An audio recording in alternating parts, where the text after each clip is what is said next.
Hello, hello. What's up? What's up? How y'all doing out there? This is Tyra Omilade, your goddess guru, and I love helping women align with their life purpose using ancient wisdom so that they confidently and courageously live the amazing lives they know they deserve. And I wanted to come on today to help us continue on this mission of women stepping into their power. What a powerful time that we are in right now. And we have present and accounted for Azizi. What's up, my sister? How you doing? That's a powerful sister right there. So I wanted to come on and talk a little bit about the ancestors. Oh my gosh, we got the goddess of Felicia. How are you, Felicia? Welcome, welcome, my sister. And yeah, last week people started asking about the ancestors. We're in this time of Scorpio. And so I said, you know what? We're going to talk about ancestors tonight. What's up, Dr. Vershawn? How are you, my home girl? Sister, what's up, goddess? Anita, greetings to you. It is so wonderful to connect with you all this evening here on Oshun's Day. Wonderful. Let's put our hands across our heart and let's take some deep breaths. Inhale and exhale. Yes, inhale and exhale. Let's take one more deep breath with your hands across your heart. Inhale and exhale. I see you all. Hello, Paula. Hello, Renee. I extend greetings to you all.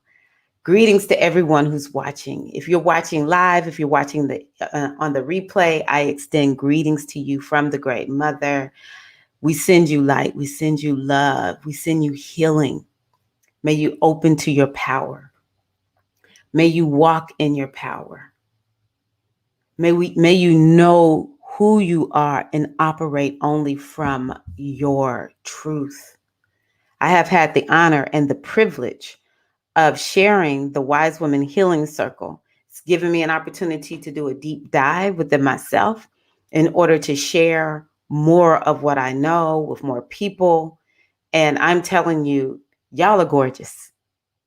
You all are gorgeous. You impress me. And I'm happy to know you. If you're on here and you recently joined the Inner Circle, welcome, welcome. We had several of you all join the Inner Circle. I'm so grateful for that. CV in the house, Ancestral Goddess Wisdom in the house. How y'all doing? How y'all doing out there? Tara is in the house. So let's talk a little bit about ancestors, and y'all give me the feedback. I love hearing from you because you all know I'm not trying to sit up here on my high throne and, be the only one who knows. I want to hear from you. So this is a supreme time to work with the ancestors. There's a number of reasons working with the ancestors is very important. First and foremost, it goes back so many millennia. The original humans, they were working with their ancestors. Indigenous cultures honor the ancestors. And it's because of the framework by which they operated. And this is a framework of understanding the oneness of all of creation.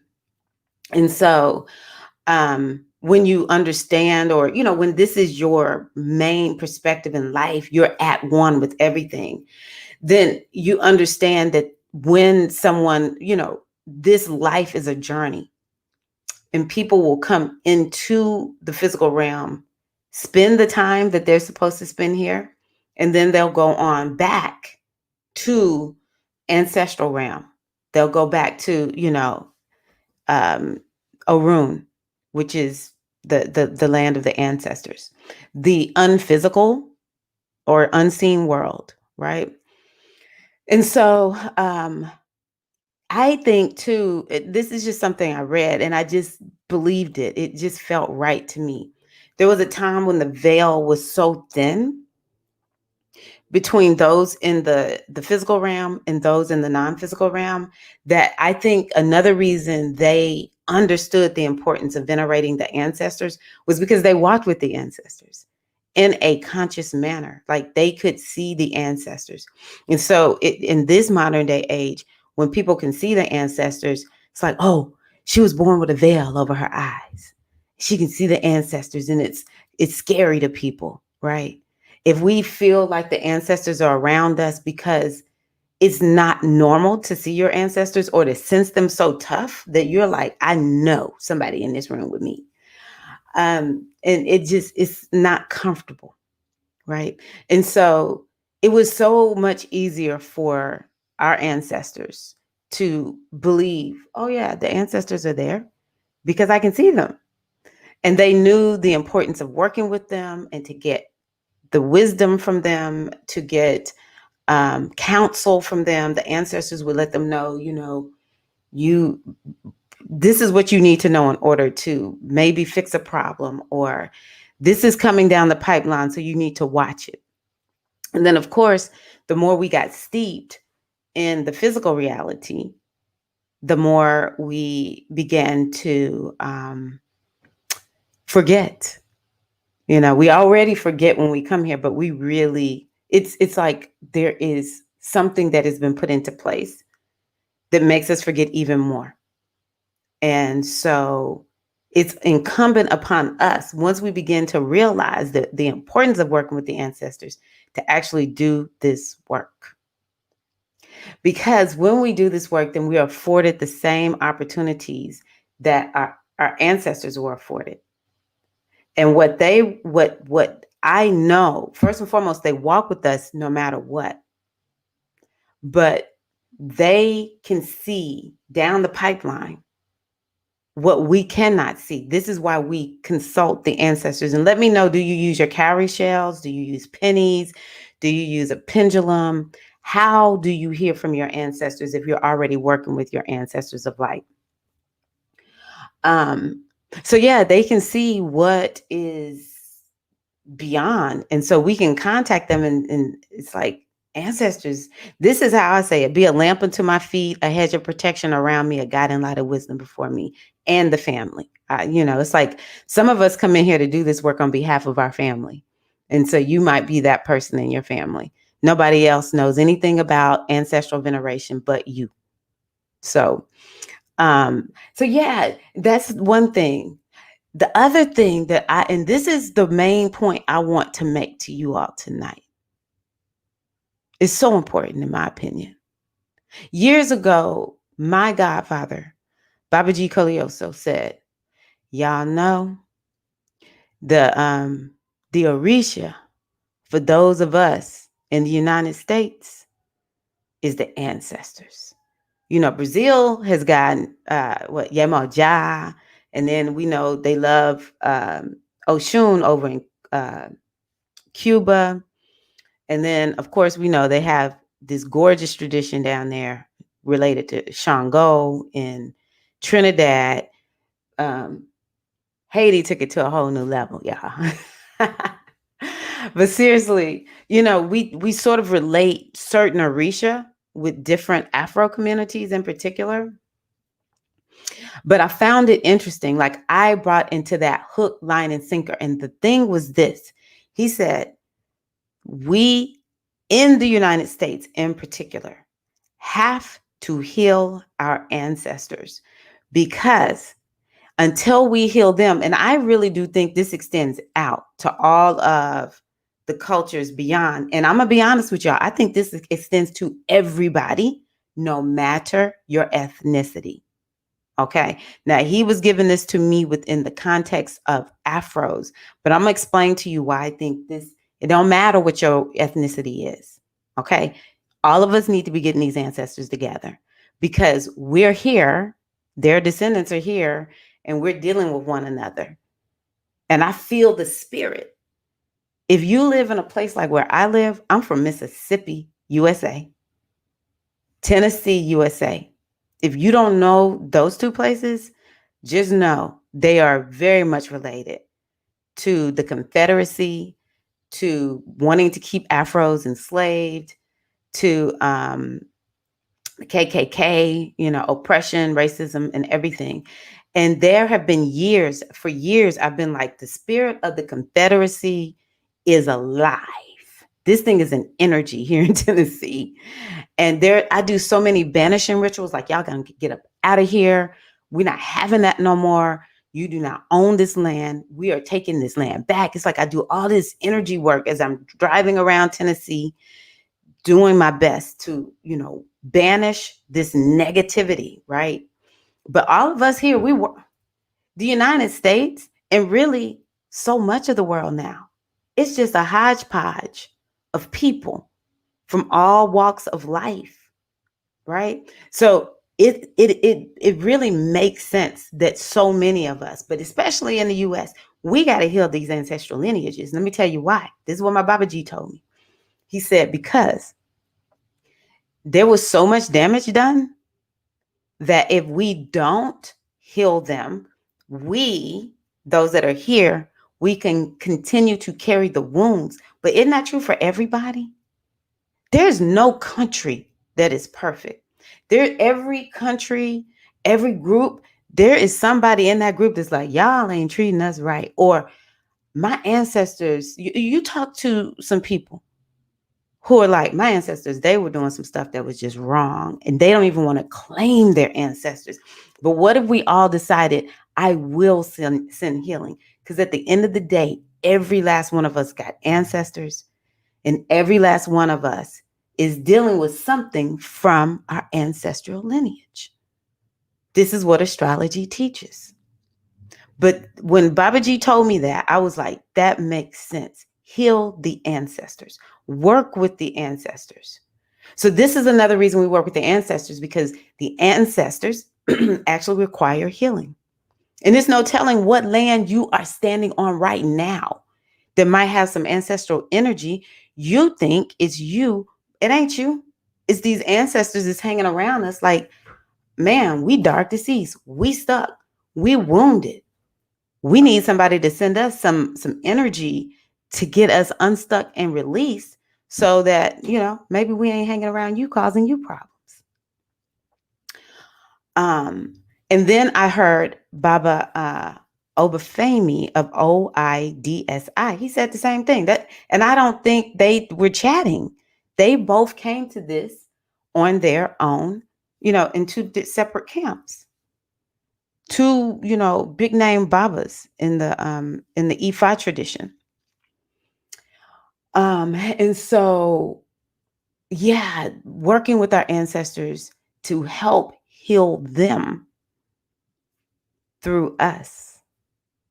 And so what I learned recently in one of my astrology classes is, when we look at our astrological chart, this is how deep this chart is. This chart is so deep, y'all. It's so deep. It's so much.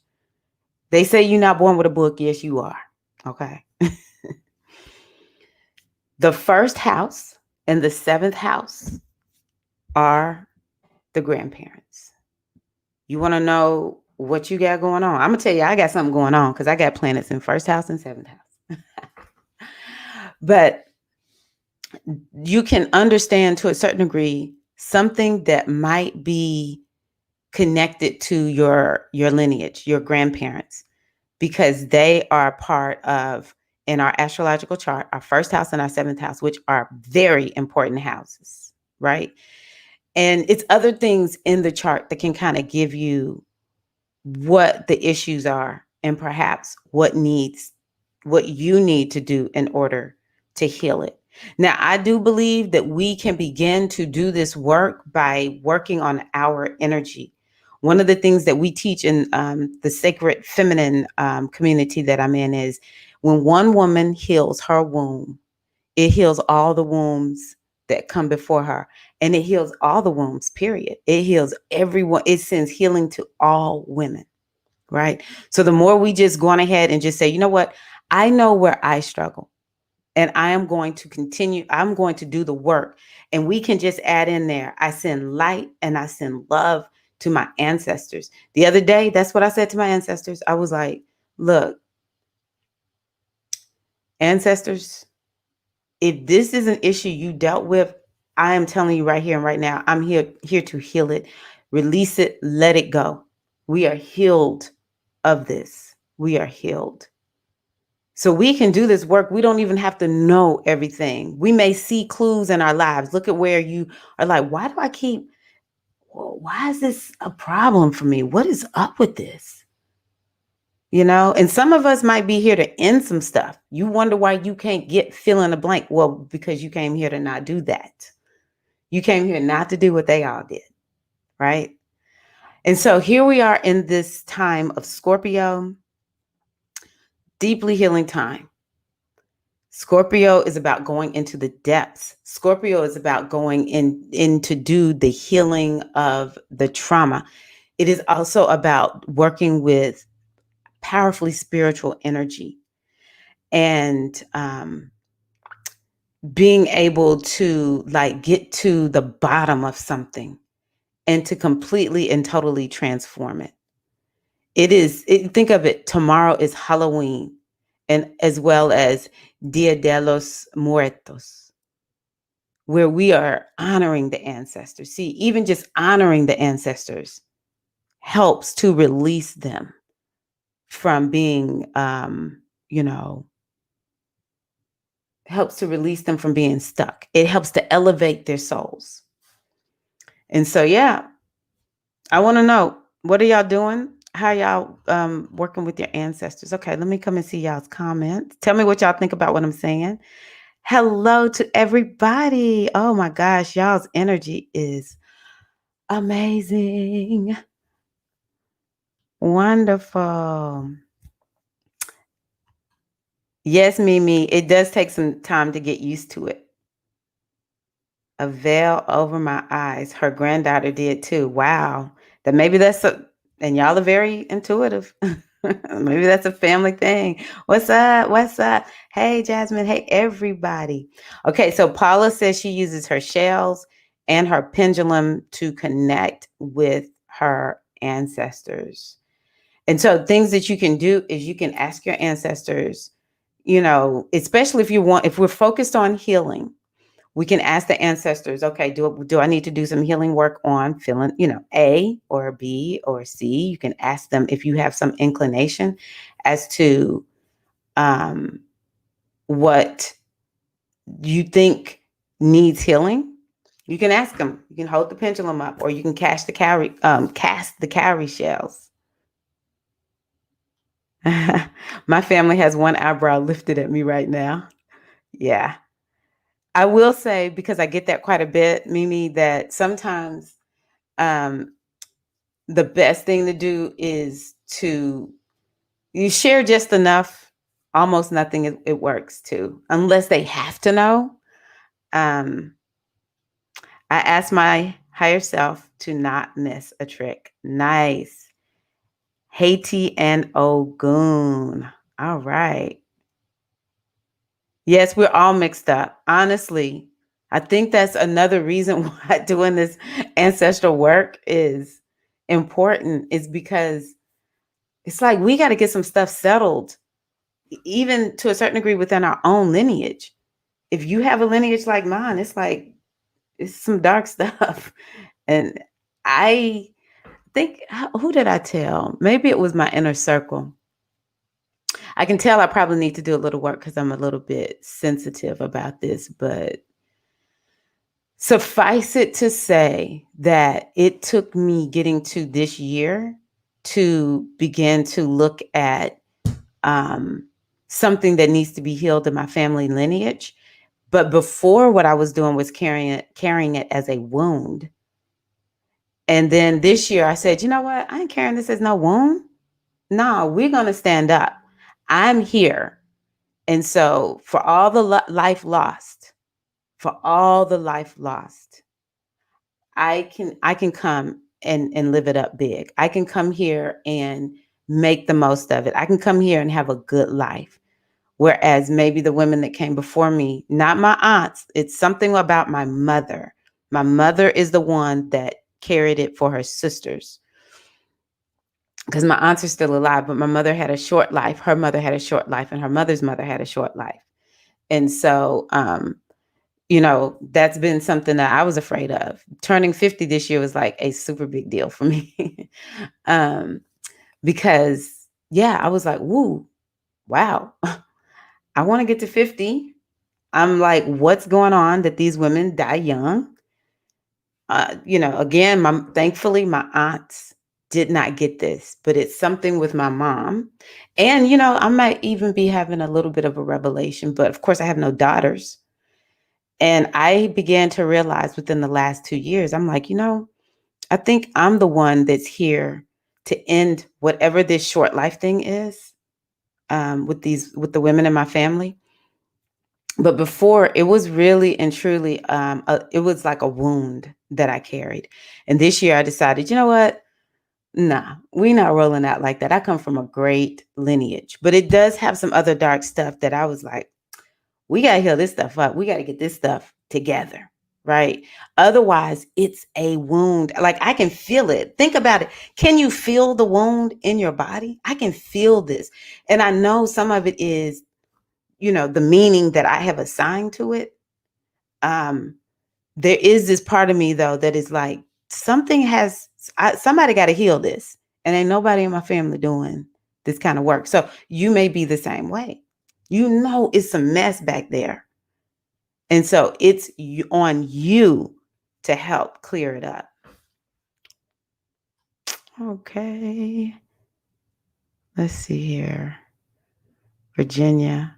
Okay, people discount Virginia because they don't consider it the Deep South, but Virginia is the birthplace of slavery. Okay, North Carolina, Virginia, I see. Alabama, yes, I see. And it's so interesting because in one of the, I only took one DNA test. The Virginia African Americans are a people. Okay. Hey, hello. How are you? Feeding ancestors on Sunday and going to a little celebration at one of my new sisters in spirit's home. Beautiful. Cowrie shells and pendulum. My mom, this is from Paula. My mom leaves me dimes to let me know she's around. I would love to hear that kind of thing from you all. How do you know your ancestors are around you? I get a sense. Sometimes, I think about their name and it's like, why am I thinking about so-and-so? Maybe he or she is around me. I love that. My grandmother maternal comes in my dreams. Okay, Mimi. Yes. She wakes me up sometimes too. Yes, I do feel that I have broken a cycle, and just got to keep doing the work. Make sure it's completely clean and they are free.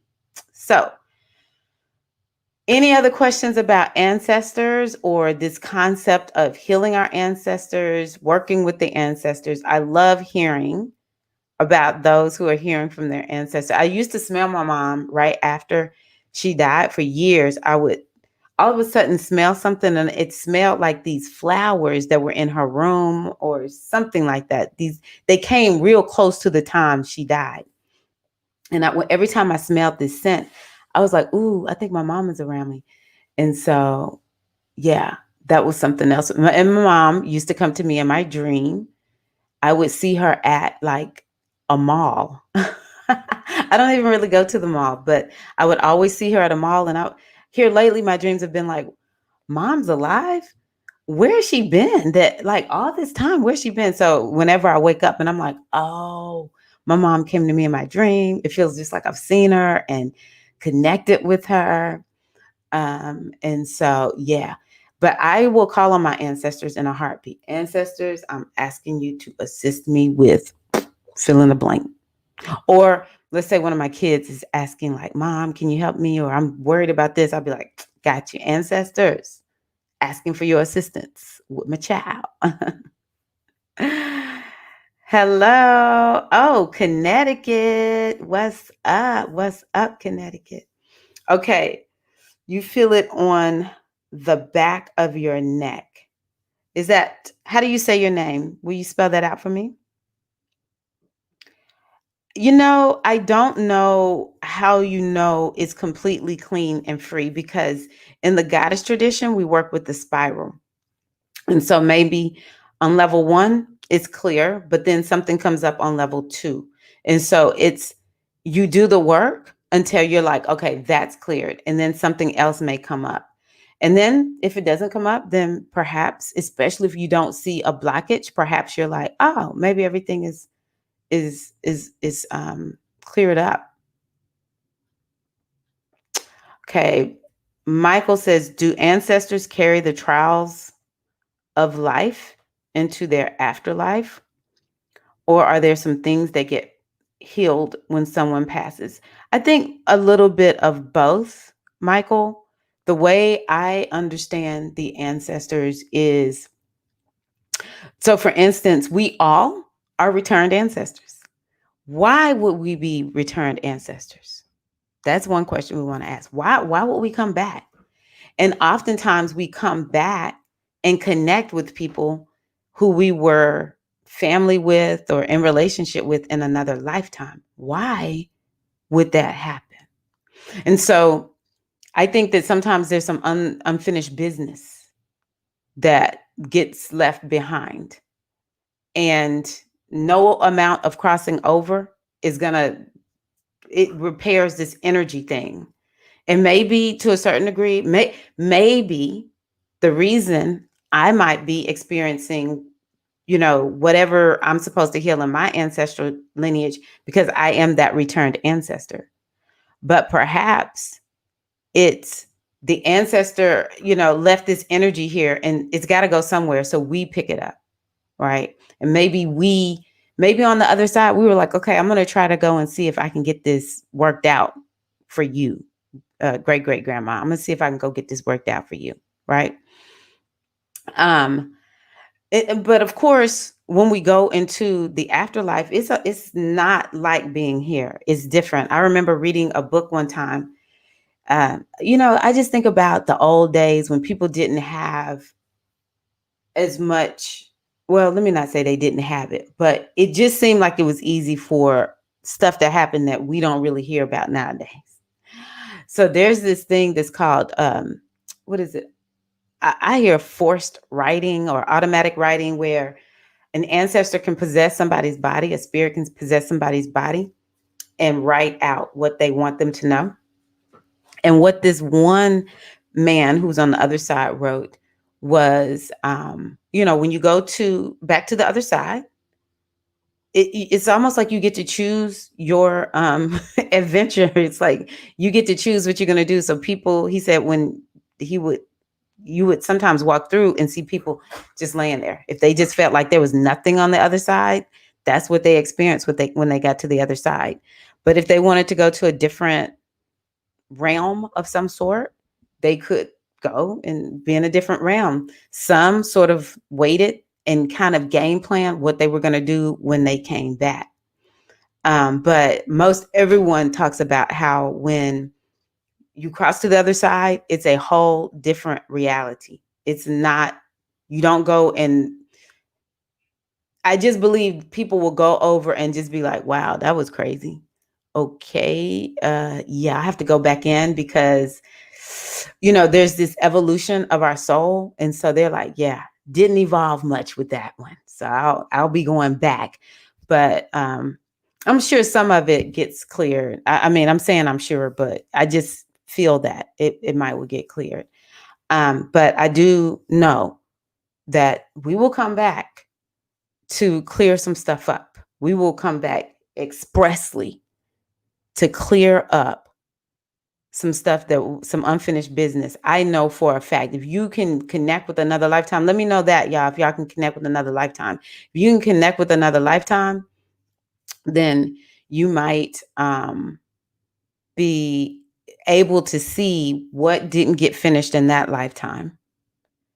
If there's somebody in your present life and you see them in another lifetime, you might see why you came back and are dealing with them in this lifetime and what the lesson is that you're to learn with that person, especially if it's somebody you feel like, oh, I don't know if I get along with this person.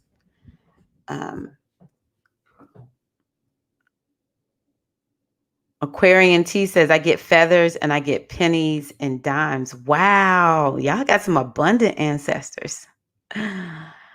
How do you know when it's completely? Okay, I answered that one. I feel it on the back of my neck. I've heard of other people who are like that. Is that Lachère? Lachère? Sorry. Okay. Chills too. Sometimes my lights would blink, or I hear a knocking or dropping noise, but nothing has dropped. That is just like classic ancestors. I'm starting to see feathers, but never equated it to my ancestors. Yes. I'm fully aware of our womb, but I still feel a huge knot in my gut, like something needs to be released. So, yeah, Mo, what I would do is mm, first and foremost, at the end of the day, it really will come down to us doing the work within ourselves because the consciousness shift within us, it will in fact go back to that person. So if you know the wound and you can feel it in your gut, um, then the question or the approach I would take would be, okay, I got to do some energy work. I'm going to do some releasing rituals. I just made I see a star or something out there. Maybe it's not a star, but I just made a course on the moon and, just living according to certain cycles, especially like, if it's a waning moon phase, what kind of releasing work can I do during that waning moon phase and during a waxing moon phase? What is it that I can do to help bring healing?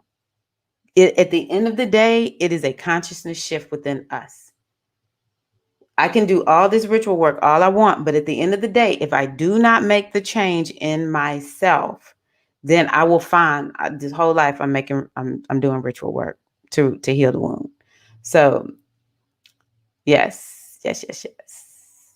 Oh, Monica. Yeah, I was looking for Lachère. Okay, Lachère. Cool. Thank you. Didn't finish what was started. Yes.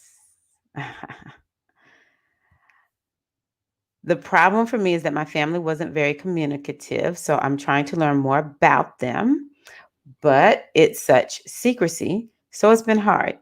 I did hear a lot were freedom fighters. And I will say, Lachère, something I've learned about that particular generation is that it was so traumatic. A lot of them didn't want to talk about it. But I will say that some of this could be in your chart.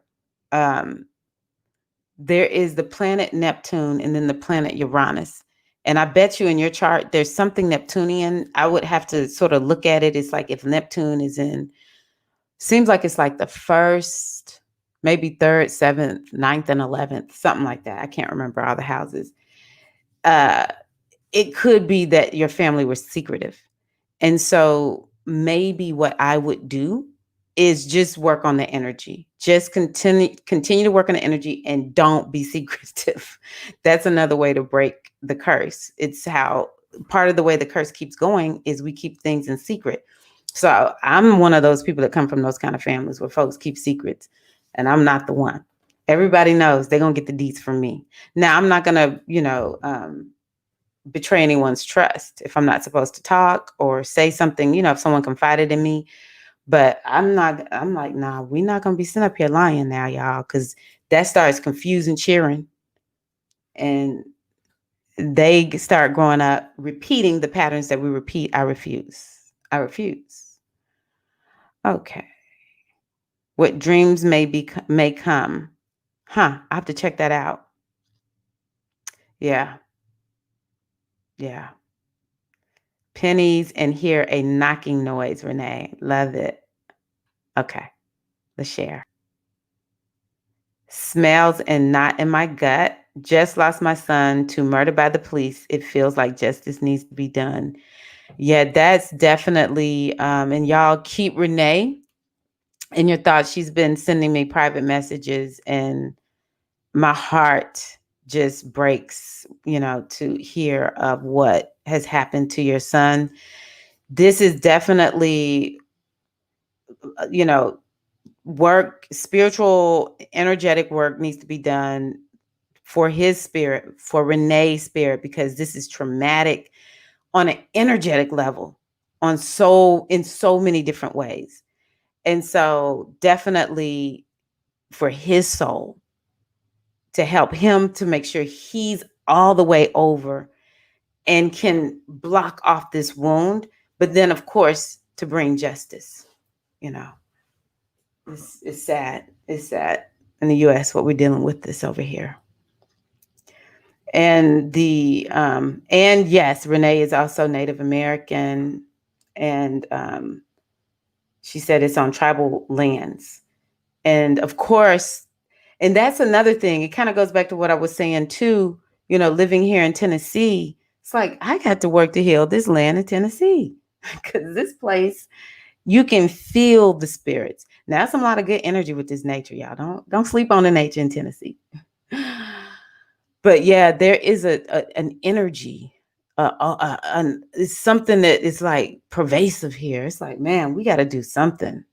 And I do believe that the more people awaken and all that, but United States, I do know sometimes people watching from other countries, it's no telling what kind of healing needs to be done in lands and buildings and different things like that. This is why it's so important for us to bring the light, to bring in the smudge, bring in the ancestors of light and the angels, the Orisha, the Netera, whatever you want to call, however you call it. So it's so important. It's so important to work with times like this in Scorpio, where we are not afraid. See, when we're in Scorpio, we're not afraid. We allow the energy of the sun to illuminate what is going on so that we can see it and say, you know what? I'm going to work on that. I'm going to work on that. So just think back a week ago, the sun went into Scorpio. Mercury has been there for a while and was even retrograde. I think it's in Libra now, but it'll be back in Scorpio retrograde. And so it's like, what's being illuminated for you that in the past you're like, ooh, I don't want to see it. I don't want to see it. Right? Yes. Thank y'all for sending her love. Yes. Yes. So yeah, fam. Yeah. Working with the ancestors is deep, powerful, and profound. And I think a lot of people sleep on it. I think a lot of people don't realize how powerful it is to work with the ancestors. Because when you work with your ancestors, first and foremost, when you heal your ancestors, you're free now, right? And the more they're healed, the more they're like, oh, we can be present and accounted for and help you. Because the other thing that I've learned from one of my teachers is everybody that dies is not an ancestor. You have to have been doing something in this lifetime in order to become an ancestor that can come and help those who are still here in the physical realm. And so we got to elevate our ancestors. What if we did not have too many of them go over there that was elevated? They can come over and help us. We got to elevate our ancestors. And so this is one of the reasons it's so important to take this time to work with our ancestors, heal our ancestors, and honor our ancestors. I mean, how humbling is it when we say, when you really think, I'm standing on the shoulders of my ancestors. I'm standing on the shoulders of people who lived during times that were rough. And y'all, look, at the end of the day, everybody's ancestors, in some kind of way, they struggle with something, right? Especially if you hear.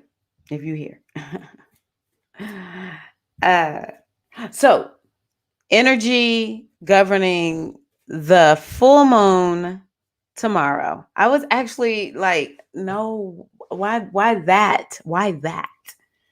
Let me show you. I always use my Metuneta, y'all. This is my main oracle. It was Amen. Who's ready for the new moon? I mean, the full moon in Taurus. and it was Orser. And this is about getting quiet, getting away, releasing and letting go of our conditionings. And it's saying that this is a full moon where we may resist that. We may resist really and truly letting go of our ego constructs, our conditionings. And when we talk about conditionings, it's what is it that you believe and operate according to? Because our life literally is based on what we believe is possible. And so I encourage you to allow this moon to help illuminate within you that which is blocking you from having an expanded experience. And yeah, that's one of the things that we need to do. We need to maybe see a belief that we've been holding on to. And I think the problem that we sometimes experience is we don't realize that we have a belief. We think that whatever it is, however we see the world, however we're experiencing the world is, I've thought my way through this, and this is, I've arrived at this philosophy. But at the end of the day, the question is, why do you believe what you believe? How did you get to this particular place in thinking that is really the truth? And so our beliefs may be limiting, but we don't really see it that way. We see it as like, okay, I thought this way. I made this decision. But this moon, this full moon in Taurus, is going to give us an opportunity to begin to maybe see, oh, I got some stuff I really need to look at and let go. This is a moon where we need to choose peace. The way Ra'un Nefer Amen teaches is peace is the essential nature of the great divine consciousness. And so it's so important for us to choose peace, because that is our essential nature.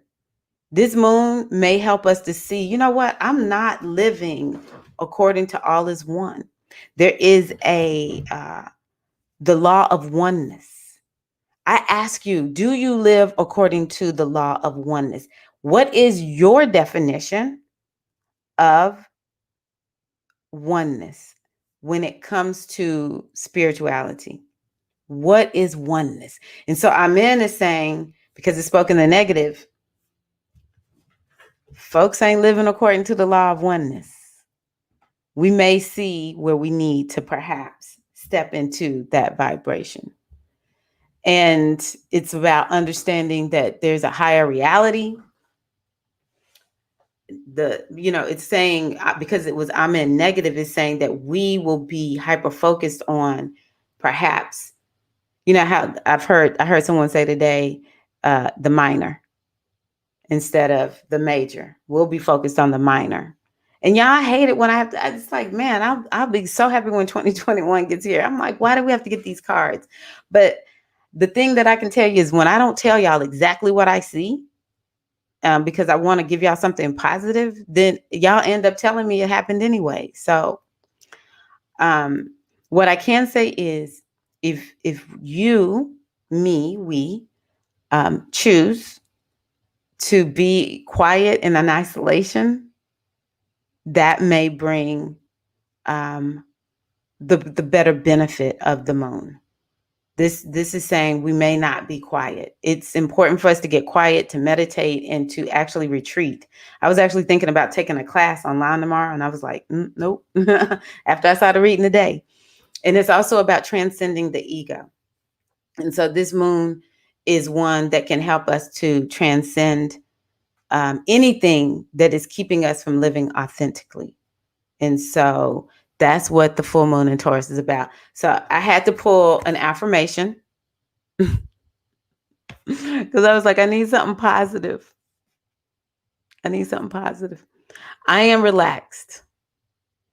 And so it's Taurus. Taurus is about chilling out, kicking back, not being all tense and stuff. Y'all just relax and chill out and kick back and live the good life, right? But I do think that if all you do is set aside some time tomorrow to meditate and to really position yourself in a place of peace, then you will probably begin to feel like, yeah, I'm catching the message of this moon. I'm catching it. Let me see what y'all talking about on here. Okay. Oh, hey, Keisha. My great grandmother died in the pandemic in 1917. Wow. I asked her to look after us during this pandemic. Oh, thank you, Grandma Effie Pearl. Oh, I love that name. I love that. I love that, Paula. That is such a good idea. That's something else that we can do. Call on our ancestors to help us during this time. Doing release and manifestation work this weekend. Beautiful, Azizi. Yes, I know there's things to be done, and I felt courageous, so I thought, but then fear peeked through. But now, after doing more work, it will get done because I'm feeling a little irritated with fear. Such a good point. Actually, Aquarian T, Amen, does say we need to look at our fear. We need to confront our fears. The other thing about Amen is it says to be. Yeah, okay. So it's now connecting. It's saying to be. No doing. Don't be a human doing. Really step into this vibration of human being, operating from the place of just beingness.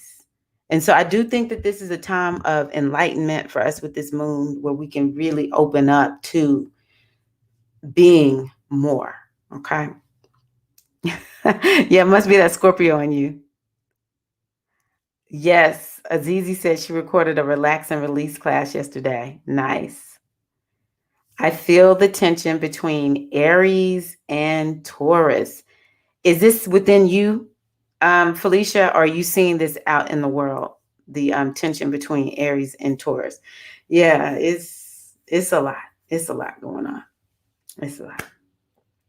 So yeah, fam, that's what I have for you all today, working with the ancestors and during this time. And yeah, one day, hopefully, I'll be able to kind of come on and give more details about how to look at your chart.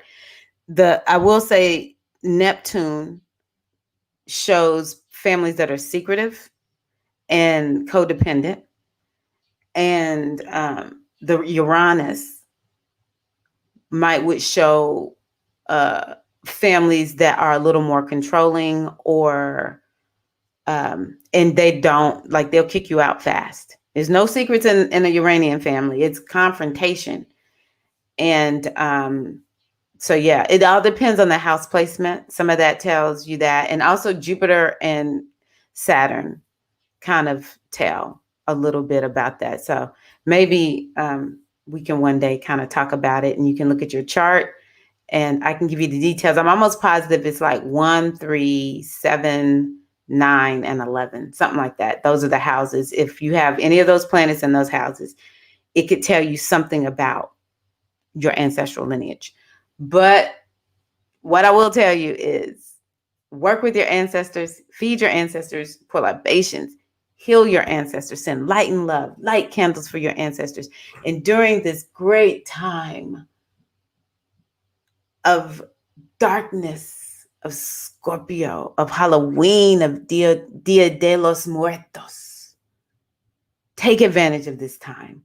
The veil between the physical world and the ancestral world is thin. And we too can walk aware of our ancestors, because it's really like, that's what's up. It's really like a great experience. I'll tell you something I plan on doing this weekend. I may not watch the whole movie because I just don't have patience, but I'm going to find, maybe I need to find yes, I will have to get that, Keisha, going. The movie that Azizi's talking about, But I love the movie Mulan. I have loved that movie forever. It's like I can just see my ancestors sitting around like, oh my gosh, what are we gonna do with this one? And sometimes I even look, whenever you see me look this way when I'm talking about the ancestors, it's because they're in that corner. I'm like, ancestors, what's up? What are we doing here? What's going on? Ancestors, I, y'all work with me. Work with a sister. Work with a sister. Today, what I decided to do, it was either today or yesterday. I was like, let me go check my ancestral altar. Let me see, do I need to like get the dust off? And yeah, do I need to put something new there? What can I do to the ancestral altar? And it's just like you just go out of your way to do work with the ancestors. If you don't have your altar up, put your altar up. If you as a matter of fact, I have not bought that tower candle. I can't remember who I told, if the inner circle or you on the live stream on Fridays. I'm going to the store tonight and go get that tower candle and put it on my ancestral altar. And for me, I just love the ancestors. It's like I just love, love, love. I love the ancestors. They're my friends.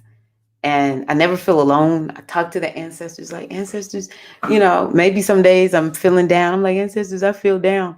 And I tell you, my mother will come to me in my dreams. She will come and she will be like, I hear you. I hear you. I have a niece, my husband's niece. It's by blood, even though we are like that. But there's some days when I'm like, I talk to my mother-in-law. I'm like, Mom, that's what I call my mother-in-law.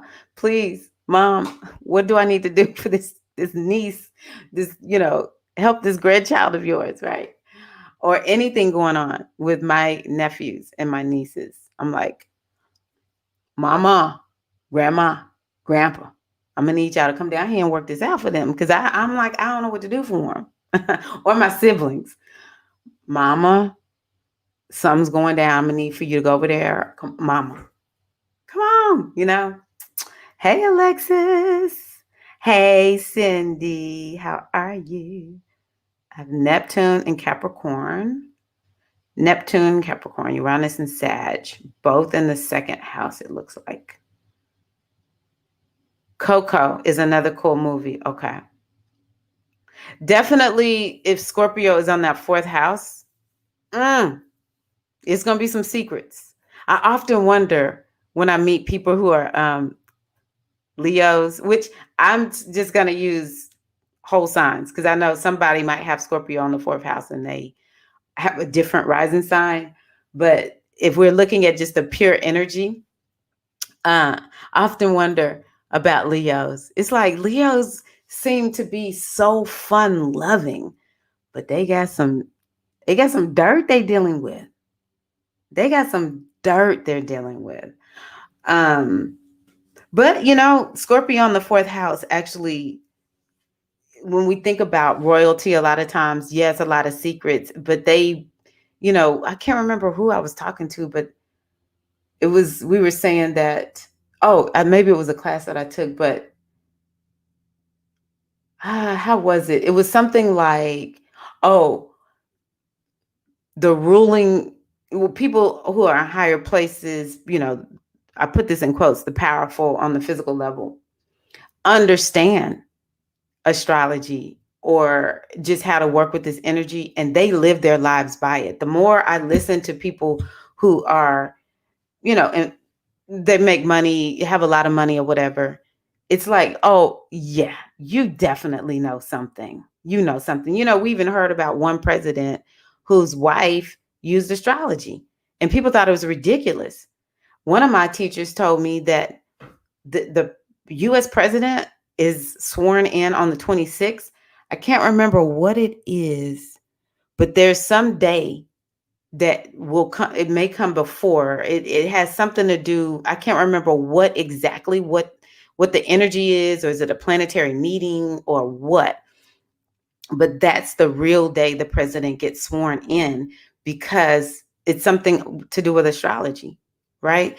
And so I guess I can see why Leo would have a situation. Because I mean, it's like power, like going into the esoteric to really know how to keep your power and all that kind of good stuff. So it doesn't have to be bad, but ooh, wow. If you have Scorpio on that fourth house cusp, wow, that's really deep and powerful. I also think Capricorn is another one that could render some stuff, but it really has a lot to do. This is an ancient technique. I'm teaching, I don't make anything up. So I just tell y'all how it's told to me. Ancient techniques use what they use, which was whole sign. And so it's whole sign. I'm pretty sure first, third, seventh, ninth, and 11th. Because I just remember thinking, those are not the houses I expected to hear. And is Neptune there? Is Uranus there? And yeah, the other one would be Jupiter and Saturn. And I was like, yep, my family, this girl right here, because I got some crazy placements. But I own them. I own them. Leo rising, Scorpio on the fourth. See, there we go. Keisha just confirmed it. Yes. Hey, Elizabeth. Yeah, Leo. It's like, how are Leos so happy with that? And then the other thing was, I was like, Leo has Virgo on the second house, because I always see Leos as like, I'll give you the world. I always say Leos are like Disney World. Like, if they're going to give you a gift, they're going to go big. Oh, but it's got Virgo on that second house. Virgo's not trying to spend all that money, but they will get you the best gift, though. It will be the best. Pisces, Sag.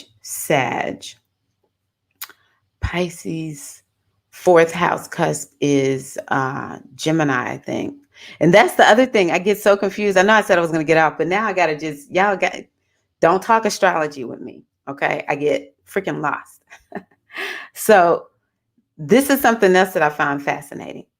Pisces, Scorpio, Cancer, we all have air signs on our fourth house, but we are some sensitive people. We need every piece of that air energy on our fourth house.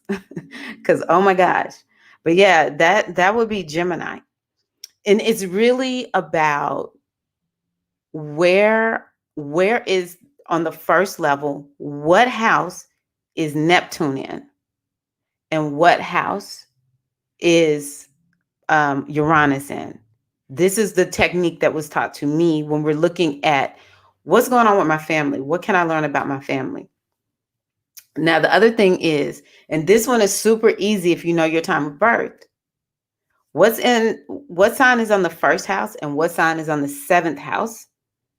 Is there any planets there? And where are the rulers of those houses? So the more I go out, if you don't know it, don't even worry about it. Just know what's on your first house and what's on your seventh house. The first house represents the grandma. I can't remember if it's the paternal or fraternal. In the seventh house, first and seventh house represents grandparents. I find this to be so fascinating. And some of it, if you know what derived houses are, it comes from derived houses. And so, yeah, my astrologer probably would say the paternal grandma is on the first house and the maternal is on the second house. I don't know if I agree with that, but anywho, he said, just boil it down to first house, seventh house, grandparents. And so this will help you kind of understand something. So for instance, I'll never forget the day I thought, you know what? I think my grandma returned. I can't remember exactly where that came from. And then I took this course and began to realize something. My grandmother, my mother's mother, the one that I'm a part of breaking something, she died during Virgo season. And so now I will say, fourth house, what's on your fourth house cusp? What sign is on your fourth house? Let's talk fourth house. Okay. I will say that fourth house does have to do with the ancestors. It does. Because the other thing that kind of freaked me out when I really started looking at this, first and foremost, it was during an Aquarius season because I am Scorpio rising. So I have Aquarius on my fourth house. Well, my husband was like, hey, why don't we get the ancestral, look at our DNA and see where do our ancestors come from? Let's do our ancestry or whatever. So I was like, okay. And because, when you go on to ancestry.com, you sign up, I think I bought like a membership for a month or so, or got a free one or something. And it opened up some documents that were, you can only get unlocked if you get into the system, where a family member of mine had started uploading some of our ancestral documents. And that's when I found out my grandmother was born in February. She's an Aquarius. So here I am in Aquarius season, learning about for the first time that my grandmother was an Aquarius. And one of my aunts sent me her death certificate. That's how I found out she died during Scorpio season. And so it was just like starting to make my mind sort of like work, and because my thought of me being my grandmother returned was something that I had long before I knew astrology. And some of it was sort of like related to, I can't remember. Anyway, so when I started taking this class to understand, how do I understand my ancestors? And, how do I begin to effect healing in them? And he talked about the first house and the seventh house. And he talked about being the grandparents, and one of the planets being Jupiter, which Jupiter is in my first house. So I was like, this is all freaking making sense. Maybe if I'm not her returned, because she died before I was born. She died when my mom was a little girl. If I'm not her returned, I'm definitely here to figure out what the frick is going on with my lineage. There's no question. And it makes me answer every question. Those who are in generations below me, not just my nieces, but even my little cousins, because I had a cousin who was asking me questions about our family. It makes me answer their questions because it's like they need to know where they come from. They need to understand what has happened so that they can make sure they sidestep it, right? But I'm beginning to think maybe I didn't have a daughter because of that. Okay, let's see here. Okay, Federer. I hope I said that right.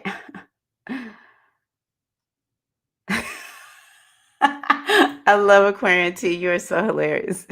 Yes, there's a lot of rituals in that White House. There's no way I would move in that White House if I had to move in now without a shaman. Okay, well, all y'all, I'd be like, all y'all got to come up in here and do some work. I need all hands on deck. Yes, astrology is so good. First house, Scorpio. Scorpios. Oh, wow, Mo. I can see why you're asking about your ancestors now. Neptune and Uranus in your fourth house. And when they're together like that, it could be a mix. Maybe one side was like super aggressive. And my astrology teacher, he comes from, well, I think he comes from a little bit of both, but very Uranian, where he just got cut off. At 18, they were like, leave. We're done.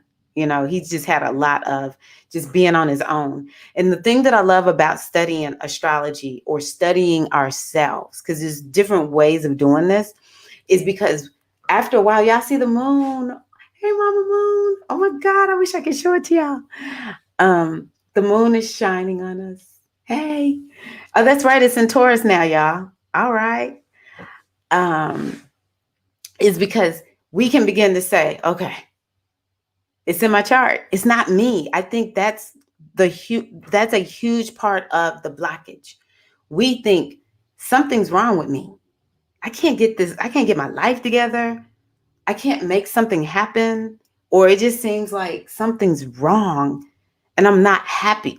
And if we can begin to look at our chart and realize, wow, I have some rather harsh placements that might would lend themselves to this. So sometimes if I see somebody who has a moon in the 12th house, I'll say, was your dad a part of your life? Sometimes the dad was a part of their life. I have a friend, love the dad, but more times than not, it's some kind of problem with an absent dad or the moon in the 12th house. Might be an absent mom, right? An absent parent. And my thing is, we think, I'm mad at my parent. They deserted me. They left me.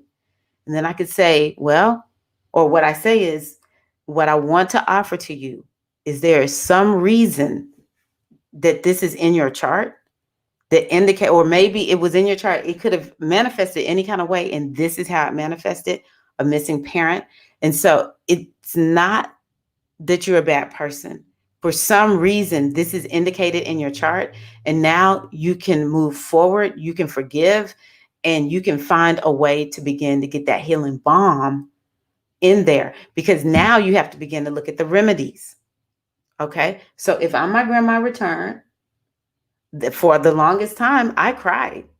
It's like my grandmother was adopted because her mother died when she was even younger. My great grandmother died at like 14, and this was not a pregnancy that she signed up for.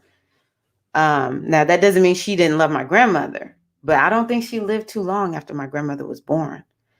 And so some kind of way, my grandmother ended up with another family, and she started her own family with my grandfather, but she died young. I thought it was in her 30s, but she may have been a little bit older. Maybe she was late 30s. I have to do the calculations again. But yeah, she died young. And then my mother died at 50. Now, all my aunts, they are aging beautifully. I come from very good looking women, very smart women. And I give thanks for that. I would never want my cousins to go through what I've been through. But for the longest time, I was like, oh, poor, pitiful me, poor, pitiful me. And just like I said, just this year, I've been afforded the opportunity to say,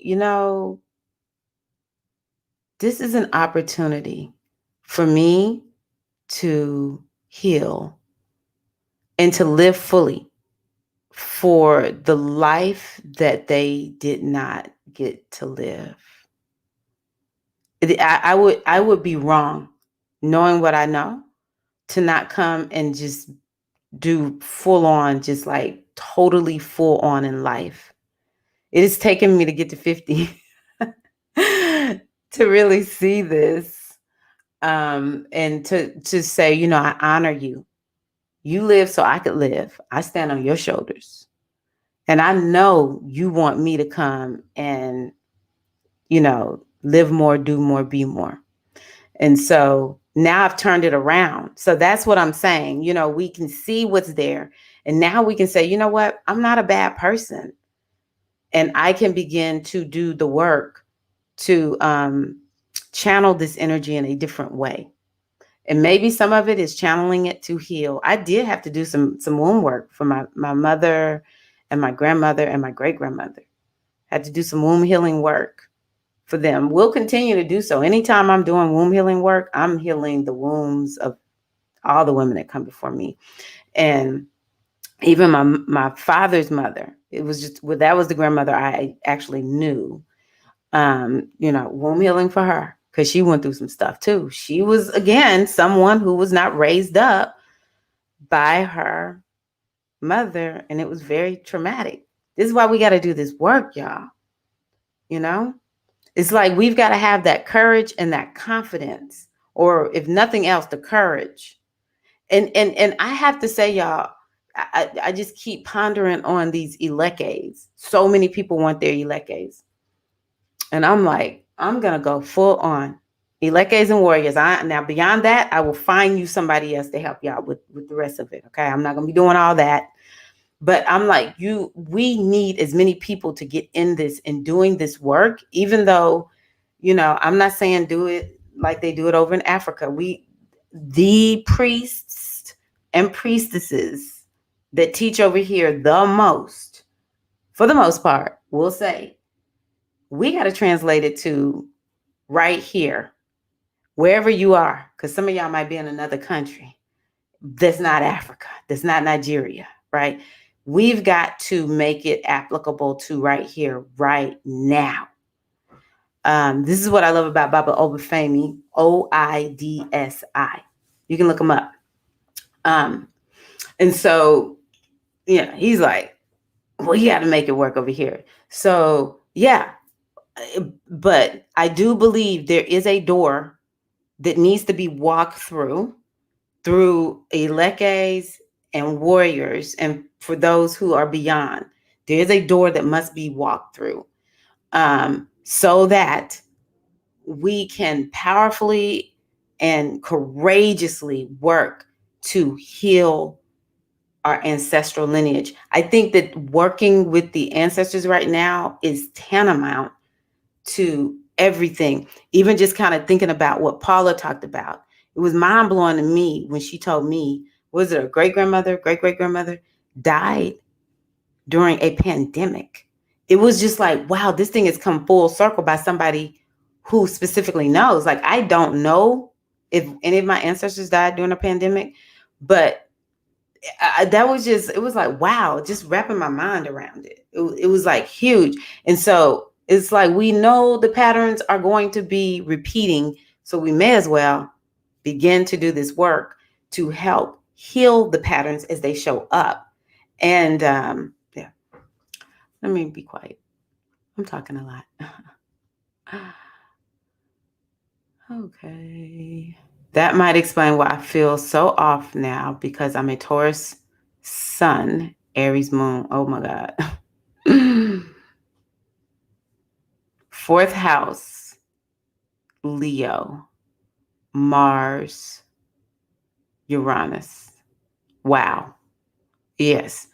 I don't know why I don't remember him saying the fourth house, but I'm telling you, Uranus in the fourth house, something with the ancestors. For real. Taurus on the fourth house. Taurus is actually an ancestral sign. It's about history, because Taurus is about collections. A lot of times people who are Taurus will collect stuff. Another word might be hoard.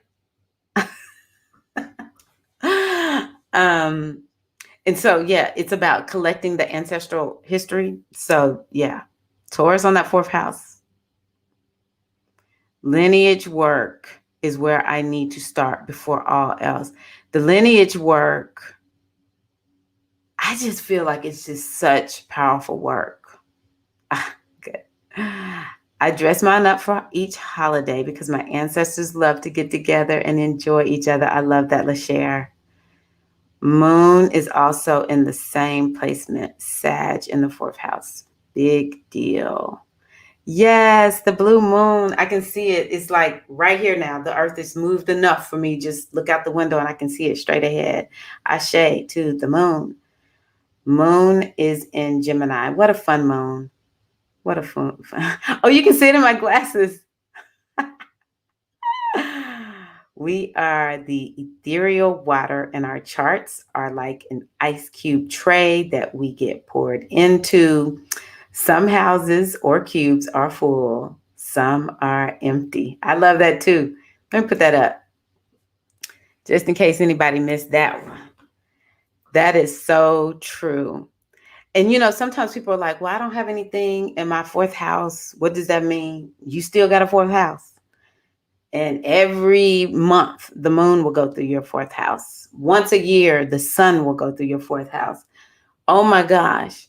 Mars, Mercury, Venus, they're going to spend a few weeks in your fourth house, unless they're retrograde, and then they spend forever there. Oh. And then we have Jupiter spends a year in each house, and Saturn Dear Saturn spends 2.5 years in the sign. Um, and yeah, Uranus and Uranus and Pluto and Neptune, those, it's a lot about planetary actions. Are they connecting with your planets? But make no mistake about it. It doesn't matter if you have planets in a house or not, you will deal with that house eventually. But the houses that have planets in them, especially, Saturn on down to the moon and the sun, very important houses. Very, very. Like I told some ladies on a podcast I was on the other day, and I'm sorry, y'all, I told y'all about the podcast. I thought it was live, but she recorded it, so she'll be posting it. This is my second time, and it seemed like the first time it was like Blog Talk Radio and it was live, but this time it was recorded. But anywho, I was like, y'all, complete the mission. Please complete the mission. What is that? Pisces sun. I'm a Pisces sun. Taurus moon. Okay, Alexis. Hey. Aries rising. Yeah. Yes, CV. You know. CV knows. Yes, womb work. 50 will do that, Mimi. The door is open. Now use the energy. That's right. Rashawn is a triple Virgo. Dr. Rashawn. I love that. Virgo, doctor. The healer. Life has gotten very interesting and very powerful energy moving and working in me. Oh my gosh, I can so relate. It's like, oh my gosh. Maya, I'm going through those doors next weekend to elevate myself. Oh, you're flying to Tennessee to get your legates from Baba Omitosin. Just turned 22 in 2020. Beautiful. I've been doing ancestral healing since 17. Beautiful, beautiful. Wow. I'm excited for you. Taurus in the 7th house with Chiron. Okay. You must clear the past. It will stay on your back until you free them and you are free. I love that. You must clear the past. It will stay on your back until you free them and you are free. Ashe. It's interesting, Maya, that you say you've been doing this since you were a child, because sometimes it does come very early in life. How close is Uranus to your sun? Anyone who's in Taurus, sun or moon, how close is Uranus to your stuff? Because this is so close to I'm like, y'all. It's right on my moon. Oh my God. Oh my God. Thank you for talking about lineage, because I keep hearing something about, yes, working with that ancestral lineage is everything. Oh my God, y'all are on fire. Hi, Regina. Hey, sis, how you doing? Wonderful. So, we give thanks to you, ancestors. We send light and love to the ancestors who are stuck. You cannot stay around us, but we do send you on your way with light and love towards your healing. We send you so much healing energy. We give thanks and see you surrounded in light and love so that you can get unstuck. And I'm asking you all, send light and love to your ancestors, the ones that are stuck, to all the ancestors out there that died in a traumatic way, died lives unfulfilled,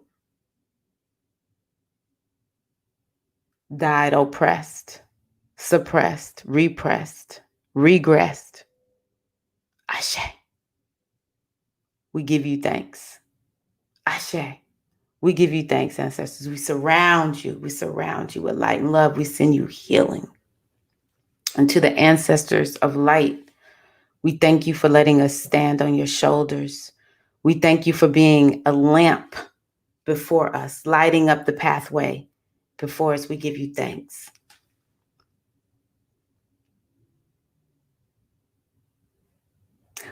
We give thanks that you are showing us where we are to pick up the legacy that was left in order to heal that legacy, or in order to complete our part of the positive legacy. Ashe. Ancestors, we're going to complete the mission. We're not going to let this thing die. We're going to complete the mission. We're going to either heal. We're going to do both. We're going to heal, and we're going to live this legacy full out. We're going to complete our part of the positive legacy, and we're going to do it unapologetically, and we are going to do it completely. And so we dance with you, ancestors, under the full Taurus moon. Ancestors of light, we dance with you under the full Taurus moon. And though we know even the ancestors of light need healing energy, we know some of you are in need of us sending you some light and some love and transforming anything that may have been a blockage for you in our own lives. That's the greatest honor we can give to you, ancestors. It's to transform it in our own lives and to turn it, transmute it into something positive, into something that pays honor and homage to you, Ashe. And we do so with complete courage and confidence that the only thing that can happen is for our highest and greatest good. And we give thanks that we know we are the ancestors for those that are coming behind us. So this is why we got to do the work. Because it's those that are coming behind us, either our own children, our children's children, our nieces and our nephews' children. They are counting on us. And so we don't just do it for what happened in the past. We're doing this for also the ones that are to come. And we shall. We raise the vibration of the great divine feminine, that you may come through mightily, powerfully, in a way where, no question, you are here. We're not going to hide our lights. We are going to let it shine brightly, and shine in the best feminine way that we can. And we say, Ashe, Ashe, Ashe. I'll give you thanks to the moon, Mama Moon. Thank you. Thank you. Thank you. Whew, love y'all. I'm going to run. I've been recording videos all day for those of you who are in the inner circle. I have recorded the moon course, planning your life using the moon. So yeah. And I appreciate you all for being here with me. I send you light. I send you love. May you have, if it's possible, a relaxed full moon in Taurus. And may you walk powerfully with your ancestors and feel that deep, deep, powerful, loving, beautiful, healing connection to your ancestors. And until next time, I'll see y'all next Friday. Love y'all.